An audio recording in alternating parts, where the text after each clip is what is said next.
Hello friends, स्वागत है आपके अपने यूट्यूब चैनल गायत्री ऑफिशियल में। आपका SSB non GD 2020 medical almost हो चुका है और अब हम इंतजार कर रहे हैं फाइनल मेरिट का।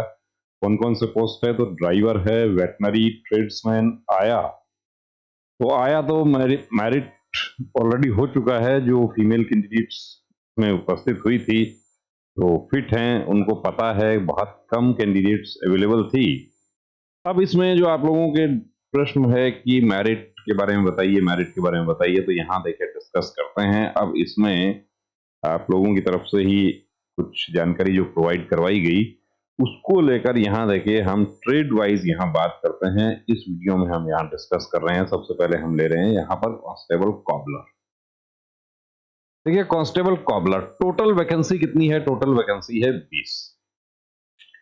16 वैकेंसी जो है वो है यूआर के लिए, जिसमें कोई भी जा सकता है। जो रिलैक्सेशन किसी प्रकार का नहीं लिया है वो एससी, एसटी, ईडब्ल्यूएस, सभी ओबीसी सब उस 16 में जा सकते हैं। 2 वैकेंसी ईडब्ल्यूएस की है और 2 ही ओबीसी की।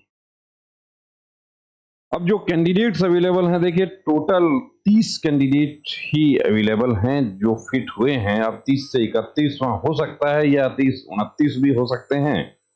तो अब जो जानकारी प्रोवाइड की गई है उसमें देखिए थोड़ा बहुत ऊपर नीचे हो सकता है, लेकिन मार्क्स वाइज कैंडिडेट ने जानकारी दी है और उसके आधार पर ये लिस्ट आप लोगों के साथ डिस्कस कर रहे हैं। देखिए मैक्सिमम जो मार्क्स हैं कैंडिडेट के वो हैं, अजय हैं एक कैंडिडेट जिनको 76 मार्क्स मिला हुआ है, लेकिन अजय ने एक्चुअली एज रिलैक्सेशन लिया हुआ है। एज रिलैक्सेशन किस डेट से काउंट होगा? जिस दिन आपने फॉर्म फिल किया था उस समय की लास्ट डेट क्या थी, वो एज रिलैक्सेशन डेट काउंट होगी। क्योंकि अभी 3 साल की भर्ती है तो काफी कैंडिडेट्स को ये भी डाउट है कि मैं उस समय तो मैं जनरल में था लेकिन अभी मैं ओबीसी में आ गया हूं, उससे कोई फर्क नहीं पड़ेगा। आप उस समय आपकी कैटेगरी क्या थी, यानी आपने एज रिलैक्सेशन नहीं लिया। लेकिन अजय जो जानकारी दे रहे हैं उसके अनुसार इनका मार्क्स 76 है, ये टॉपर हैं, लेकिन रिलैक्सेशन लिया इन्होंने इसलिए ये ओबीसी में शिफ्ट हो जाएंगे। ओबीसी में पहला नंबर इनका है, ओबीसी यानी इनकी वर्दी पक्की है। उसके बाद हम यूआर के हिसाब से देखते हैं तो देखिए 76 से जो जानकारी मिल रही है वो डायरेक्ट 72 पर आ रहे हैं। तो 72 पे 2 कैंडिडेट हैं, राजीव और सुनील। अब राजीव और सुनील में एज के अकॉर्डिंग सुनील जो है उनकी एज ज्यादा मानी जा रही है, तो सुनील टॉप रहेंगे 72 पे। सुनील भी फिट हैं। अब यहां पर देख लीजिए 16 यूआर के जो 16 हैं उसमें ये राजीव, सुनील, फिर जस्सू 66 ये भी ओबीसी कैंडिडेट हैं। तिलक एस 66 ये भी ओबीसी कैंडिडेट हैं लेकिन एज रिलैक्सेशन नहीं लिया। तो मनीष 65 ये एससी कैंडिडेट हैं। हालांकि एससी का वैकेंसी नहीं है लेकिन इन्होंने किसी प्रकार का कोई रिलैक्सेशन नहीं लिया, इन्होंने फॉर्म जर्नल से फिल किया है तो ये जर्नल में काउंट होंगे। प्रताप 64 ओबीसी, अनूप 64 ओबीसी, ललित 63 ये भी ओबीसी हैं, हरिकेश 63 ये भी ओबीसी हैं, नीरज 62 ये भी ओबीसी हैं, विकास 61 ये भी ओबीसी हैं, पवन 60। अब पवन देखिए 12, 13, 14, 15, 16। अब यहां 16 तक कोई डाउट नहीं है। जितेंद्र ईडब्ल्यूएस हैं, जितेंद्र भी कहाँ शिफ्ट हो रहे हैं? जितेंद्र भी शिफ्ट हो रहे हैं जनरल। 15, 16 तक जनरल में जा रहे हैं। अब 16 तक जनरल में जा रहे हैं तो 2 वैकेंसी हमारी जो जर्नल की है उसका क्या होगा? तो जर्नल जो ईडब्ल्यूएस की है वो कहाँ जाएगी?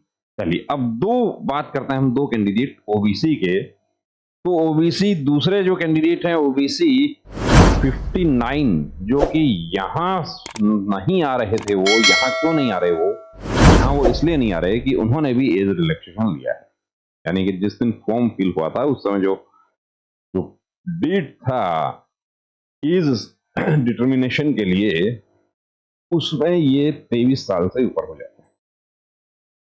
तो दीनबंधु दीनबंधु और अजय ओबीसी के ये 2 कैंडिडेट आप देख लीजिएगा, लिस्ट आती है तो इससे ऊपर नीचे नहीं होगा। अब बचते हैं नीचे जो कैंडिडेट कि वीरेंद्र 59 है, राजेश 59 है, सुभाष 58 है, संदीप 58 है, मोहसिन या नाम में देखिए थोड़ा बहुत ऊपर नीचे हो सकता है, चुन्नू, कुछ हमारे कैंडिडेट वो हैं जो व्हाट्सएप पर अपना नाम जो रखते हैं वो, और सुधीर 56 ओबीसी अजरू, इनके मार्क्स इन्होंने डिस्क्लोज नहीं किए, तो ये भी यदि डिस्क्लोज कर देंगे। अब यदि ये 3 कैंडिडेट हैं जिन्होंने यहाँ डिस्क्लोज नहीं किए, तो ये यहां भी जा सकते हैं, यहां जा सकते हैं। तो ये नीचे वाले जो हैं 14, 15, 16, एक कैंडिडेट वो जर्नल कैंडिडेट हैं लेकिन उन्होंने अपना डिस्क्लोज नहीं किया। तो यहां पर देखिए दोस्तों, आपको बता दें कि 15 जितेंद्र तक कोई प्रॉब्लम नहीं है। अब आपके ही साथियों ने ये सर्वे करके हमारे साथ शेयर किया था, जो जानकारी आप लोगों ने प्रोवाइड करवाई है।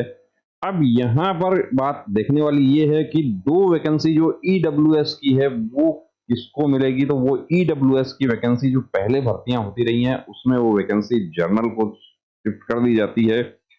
अब जर्नल दीनबंधु के बाद में हम देखते हैं तो 59 वाले जो हैं उनका एज के अकॉर्डिंग कोई जानकारी नहीं मिल पाई। 59 ये लोग कहाँ रहते हैं, ये यदि एज रिलैक्सेशन नहीं लिया है तो वो ईडब्ल्यूएस वाली वैकेंसी इनको मिल जाएगी।